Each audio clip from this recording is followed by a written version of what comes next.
네, 오늘 시장의 하락 이유가 될 수 있는 부분인데요. 요거 이슈를 좀 얘기를 좀 드려보도록 할게요. 자, 어젯밤에 애플에서 우리가 어느 정도는 예상을 했던 이야기지만 안 좋은 이야기 나왔습니다. 애플의 이제 가이던스 하향 이야기 나왔죠. 앞으로 성장성 실적에 대해서 안 좋을 것이다. 이런 전망이 나오고 있는데 바로 이제 코로나19 이야기입니다. 사실 코로나19가 지금은 이제 어떤 정점을 지나가고 있다고 좀 판단이 되고 있고, 중국에서도 이제 확진자 숫자가 좀 줄고 있어서, 사실 이제는 끝난 건가 아닌가, 끝난 게 아닌가라는 생각도 좀 드는 그런 그 상황인데, 사실 이 1분기에 어떤 그 경제 지표가 슬슬 전망치가 나오기 시작하고 있고, 그러면서 우리가 어떤 일시적으로 안 좋을 것이다. 다만 이거는 금방 지나갈 것이 이렇게 보는 것보다는 실질적으로 경제 지표가 안 좋게 나왔을 때는 그건 다를 겁니다. 그래서 이제 애플이 이제 실질적으로 중국의 공장이 이제 가동이 중단됐고요. 그다음에 이제 이 가동이 좀 된다 하더라도 일부밖에 안 들어가고 아직까지 이제 공장 직원들이 다 복귀된 상황이 아니죠. 그러니까는 이 공급이 안 되다 보니까는 실적은 안 좋을 수밖에 없다라고 인정을 했습니다. 다만 이제 이런 부분이 일시적으로 지나갈 수는 있는 부분인데요. 당장 이 어떤 지표로 나왔을 때 중국 같은 경우는 지금 1분기 성장률을 0%까지 본다고 하죠.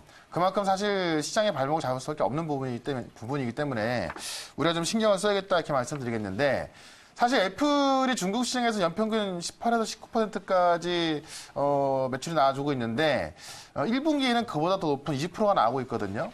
그런 걸 본다면 애플이 실제로 가이던스가 안 좋아진다, 전망이 안 좋아진다는 것을 인정했을 때 시장이 오늘 살짝 충격을 받은 것 같습니다. 다만 여기서 어떤 걸 말씀을 좀 드리고 싶냐면은 애플의 중국 비중이 큰데요.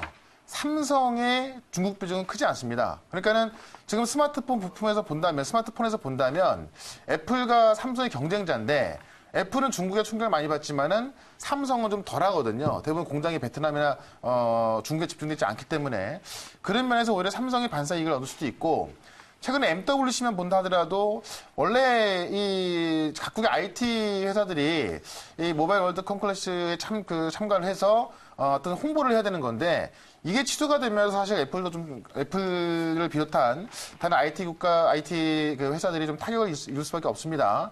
다만 삼성 같은 경우는 항상 자체 행사, 이 자체 언팩을 통해서 이번에도 삼성 갤럭시 S 시리즈 어떤 그 홍보를 굉장히 성공적으로 했습니다.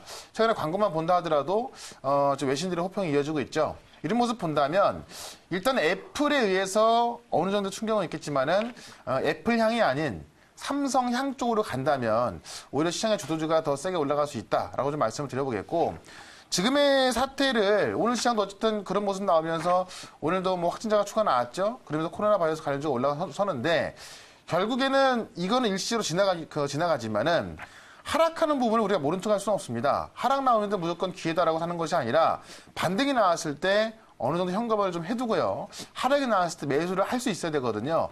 현금도 없이 그냥 계속 매수하면 안 되겠죠. 그래서 어느 정도 올라왔을 때 좀 현금을 좀 해두고 이번 기회에 하락이 나온다면은 다시 매수한 전략을 가는 게 좋겠다라고 말씀드리면서 결국 조정은 짧겠지만은 주도주만 올라가는 시장이기 때문에 주도주로 집중하시되 리스크 관리는 우리가 꼭 해야겠다라는 말씀을 드려보도록 하겠습니다.